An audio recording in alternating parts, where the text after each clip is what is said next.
मिले जुले संकेतों के चलते भारतीय शेयर बाजार मंगलवार को गिरावट के साथ बंद हुआ।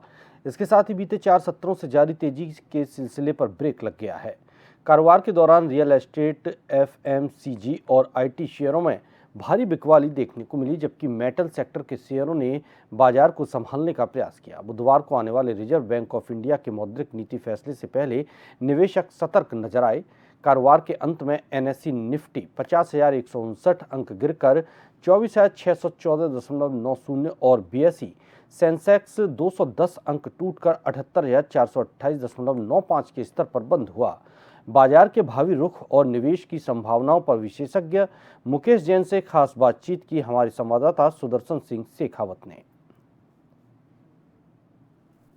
4 सत्र की तेजी के बाद गिरा शेयर बाजार, एक सिस्टम से कैसे बदला शेयर बाजार का हाल। हालांकि स्मॉल कैप जो शेयर्स हैं वो दे रहे हैं अच्छा रिटर्न, एलआईसी भी क्रैश हुआ है।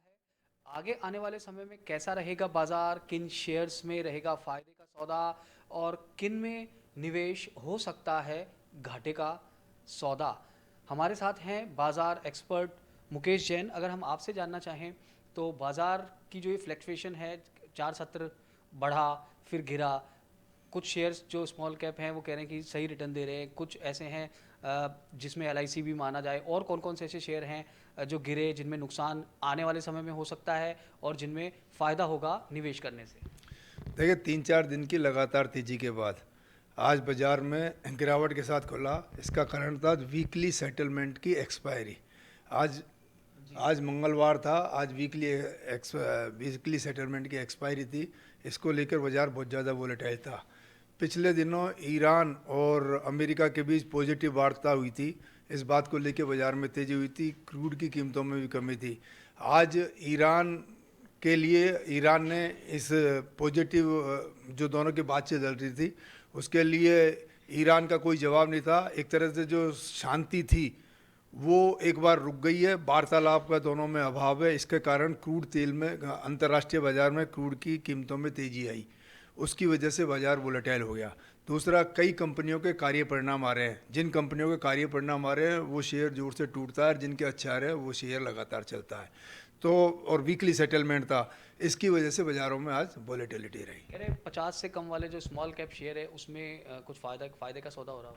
ऐसा कुछ नहीं है। बाज़ारों में 50 से कम है, 50 से ज़्यादा ही कोई बात नहीं है। बाज़ारों में जिन कंपनियों के अच्छे रिजल्ट आ रहे हैं या जिनका फ्यूचर प्रोस्पेक्टस बढ़िया, डेट फ्री कंपनी है, उनके शेयरों में हमेशा ही तेज़ी दिखी जाएगी और उनमें आदमी इन्वेस्टेड रहेगा इन्वेस्टर, तो उसमें अच्छी कमाई हम देखी जाएगी। तो कौन कौन से ऐसे सेक्टर्स हैं जिसको अपन माने कि गिरेंगे? जैसे आज तो एलआईसी गिर गया। इस तरह के शेयर सभी सेक्टरों में करीब करीब होता है। वो चुनाव करना होता है उसमें कि कंपनी की क्या बुक वैल्यू है, कंपनी की क्या अर्निंग है, कंपनी के रिजल्ट कैसे है, उस तरह की दूसरी तरह की कंपनियां कितना कमा रही है, इस तरह कंपनी को चुनाव करना पड़ता है। तो चुनाव के समय ये सावधानी बरतनी चाहिए। तो मतलब कोई बड़ा इसमें आप नहीं मानते कि फेरबदल है? ये आज वीकली क्लोजिंग थी और जिन कंपनियों के परिणाम आए हैं उनके शेयर्स यहाँ पर गिरे हैं। बिल्कुल, आज वीकली सेटलमेंट की वजह से वोलेटाइल था।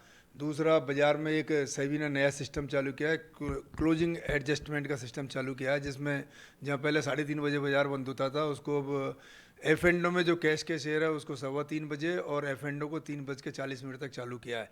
तो इस कैश के एडजस्टमेंट से लोगों में थोड़ा मतलब अचानक ही थोड़ा गलतफहमी हो रही थी, उसकी वजह से बाजार थोड़ा वोलेटाइल रहा। जी, तो बाजार में ज़्यादा उठापटक नहीं है, ये कहना है जो बाजार विश्लेषक हैं मुकेश जैन उनका साफ तौर पर। और जिन कंपनियों के परिणाम यहाँ पर जारी हुए हैं उनके शेयर यहाँ पर कुछ गिरे हैं, और इसके अलावा जो अंतर्राष्ट्रीय कारण है वो लगातार इसकी वजह, शेयर बाजार में जो उतार चढ़ाव है इसकी वजह यहाँ पर बने हुए हैं। सुशील यादव के साथ सुदर्शन शेखावत, जयपुर।